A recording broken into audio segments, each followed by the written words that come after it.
Hi friends, welcome back to my channel Girija's world. ఈరోజు నేను గోరుచిక్కుడుగాయ fry జొన్న రొట్టె చేయబోతున్నాను. గోరుచిక్కుడుగాయ ఆరోగ్యానికి ఎంతో మేలు చేస్తుంది.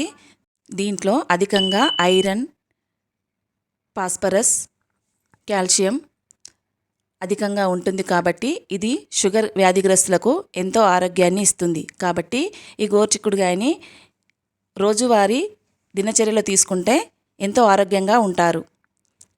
ముందుగా నేను గోరుచిక్కుడుగాయలను శుభ్రంగా కడిగి ఇలా సన్నగా తరుక్కున్నాను.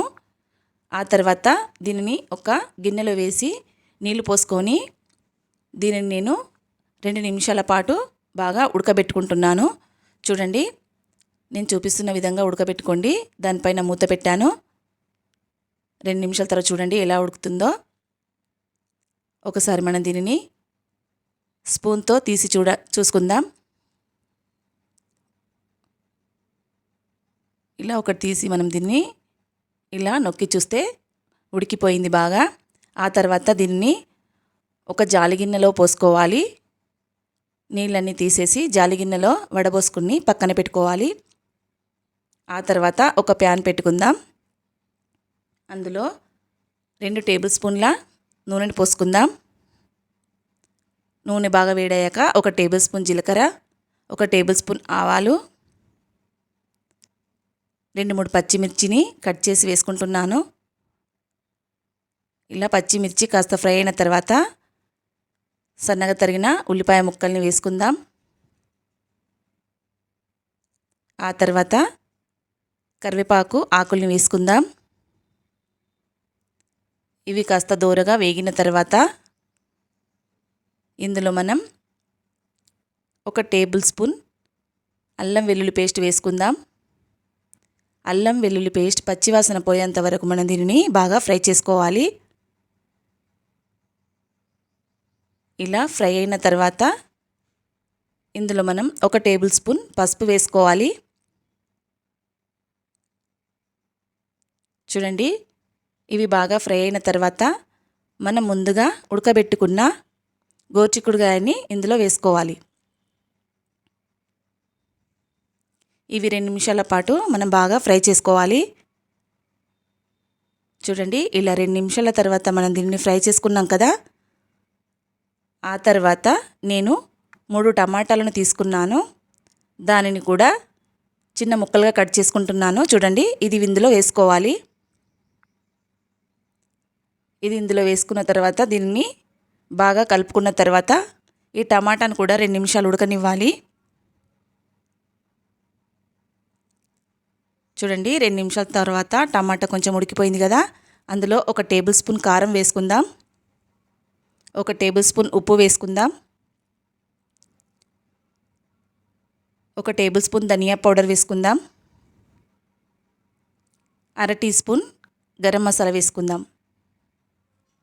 ఇలా గోరుచిక్కుడుగాయలు ఇవన్నీ వేసుకొని మనం ఫ్రై చేసుకుంటే నిజం చెప్తున్నానండి, ఈ రుచి అనేది చాలా బాగుంటుంది.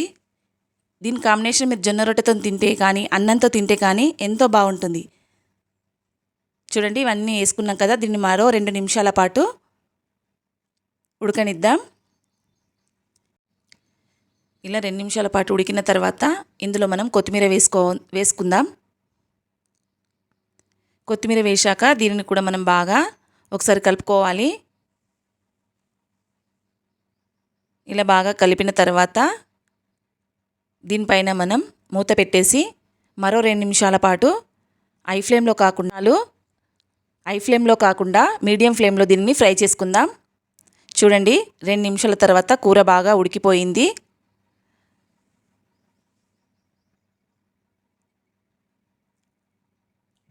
అంతే.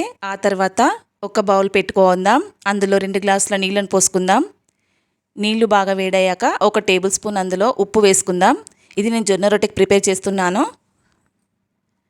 దానిపైన మూత పెట్టేసి నీళ్లు ఎసరు వచ్చేంత వరకు చూడండి, నీళ్లు బాగా ఎసరు వచ్చినాయి కదా. ఇందులో నేను 2 గ్లాసుల పిండిని తీసుకుంటున్నాను, జొన్న పిండిని. ఇలా జొన్న పిండి ఒకేసారి పోయకుండా కొంచెం కొంచెం పోసుకుంటూ ఇలా మన పప్పు దువ్వ ఉంటుందిగా, దాంతో మనం కలుపుకుంటూ పోసుకోవాలి. ఉండలు కట్టకుండా ఉంటాయి. చూడండి, దీన్ని ఇలా బాగా కలిపిన తర్వాత స్టవ్ ఆఫ్ చేసుకోవాలి.